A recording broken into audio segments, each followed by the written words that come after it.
Hello and welcome to the Currency Exchange NatWest Markets FX podcast, where we help to break down the major themes and events driving currency markets this week and in the weeks ahead. Today I'm joined by Alvaro Vivanco, our head of ESG and emerging market strategy. I guess in the recent few weeks, we've seen that the dollar has been very strongly supportive, both by more hawkish commentary coming out from the central bank, but also kind of relative strength coming through in US data. I guess, how much of a prerequisite for emerging markets is a weaker dollar. Hi, Eimear. Thanks everybody for joining this week. Yeah, over the last few weeks and since the last time we spoke on the podcast, the dollar has had a little bit, I wouldn't say, it has been a shift in the themes, but certainly, as you mentioned, the data has been a little bit stronger and we've seen a rebound of the dollar versus the major currencies. For EM, what has been very, very interesting is if you analyze just this period, is that there's a bit of a disconnect between the overall EM performance and dollar. And what I mean by that is that if you look at how different currencies have done, basically, right, they have been driven by domestic fundamentals and the shift in those and some concerns in some cases and some strengths on the other side. Overall, I guess the index for EM currencies has dropped a little bit, but it really masks this major differentiation and discrimination. And I think that you have been talking about some of these cases, especially South Africa, right? If you look at over the last 4 weeks or so, that's really the one that has underperformed significantly. At the very margin, I guess, the strong dollar doesn't help, but it really has been much more about, some of those things that maybe you can touch upon and remind us, how they have evolved. But, for other stuff on the other side, right? Things like Colombia, even Brazil, some stuff in Asia that has a little bit more carry has been, I would say, relatively resilient. And I think people more and more, especially as we head into the summer months here and with volatility being this low, I would say that the conversations have tended to be more about the specific countries than trying to play the dollar thing through EM currency. I definitely think in my region, we've got some of the culprits for kind of dragging down that broad EM index. And I can certainly see investors are really focusing on geopolitical risk. As you mentioned, South Africa, the big thing dragging it lower was those US accusations that it actually had armed Russia. And we're just heading into a central bank meeting. On that note, how do you think kind of central banks across the EM have reacted to kind of inflation falling, but probably slower than perhaps they would like? Yeah, this has been a big theme for us, right? We're paying a lot of attention of how the central banks in EM kind of frame the very peak of the cycle. In most cases, they're definitely done in terms of hikes, but it was very important to us to see how they will, send the message of how quickly the cuts can come. And I think we have a little bit of the same story, right? We have cases like, I will point out Mexico as one being where the central bank kind of went out of its way to be very cautious, very defensive, and very focused on domestic inflation in terms of, when they could start the easing cycle. And basically they said it's going to be a prolonged period of time, which certainly doesn't seem like there any urgency to ease rates, even though the absolute levels of rates in Mexico and many other emerging markets are obviously very, very high. There's some political pressures. There's been some evidence, although not that much, that tight monetary conditions is hurting growth.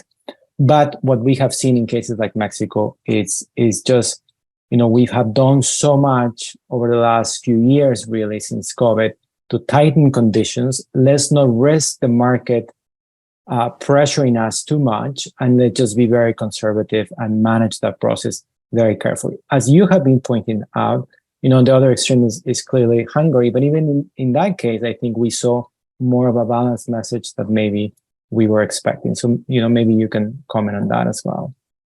Yeah, I have to say I was very positively surprised when it came to Hungary. So Hungary is the first, I guess, tradable emerging market central bank to actually start the cutting cycle. But what you really saw was, as you said, kind of a very conservative, market sensitive approach to policy easing. So basically completely over communicated. They really promised, a very cautious, gradual, market sensitive pace of easing. And they've already, just as they got going, kind of suggested a near-term lower bound, so dropping rates from 18% before the last meeting to 13%. So really, kind of easing markets into it, I guess is the theme. We are seeing, I guess, lots of recent developments, and probably South Africa is kind of front and center. We are seeing questions over investability of EM. I know this is something you've been kind of speaking about a lot recently. I guess, what are your concerns for the space, and how do you see investors reacting? Yeah, no, especially following the Turkish elections, right, which clearly were a disappointment for investors. For us, over the long term, what we are seeing is more and more of these large markets that were liquid, that were a big part or a significant part of the index, of the emerging market index, kind of falling out of the investable universe space, right? So we had obviously Russia, we have Turkey with this disappointing election result.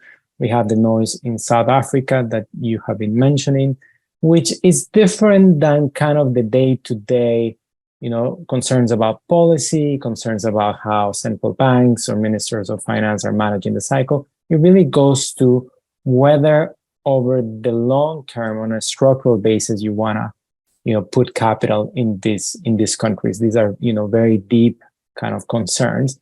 And as a result of that, right, what you're seeing is kind of the list of countries where big institutional investors can invest decreasing over the last few years. So it's obviously a negative, because we always want, better countries with better fundamentals that, still offer high carry and positive returns.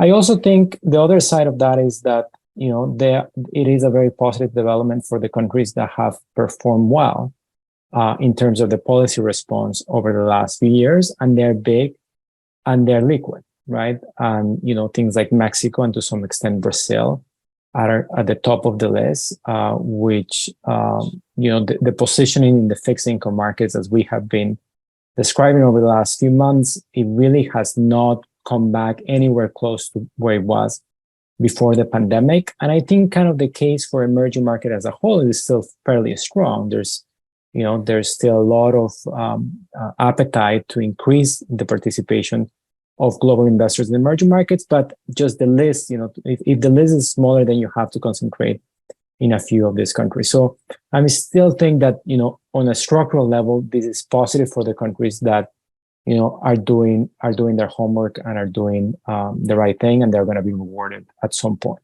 So a shrinking pool of investable assets for investors with really massive differentiation within them. And really, investors have a long way to kind of build back up their exposure.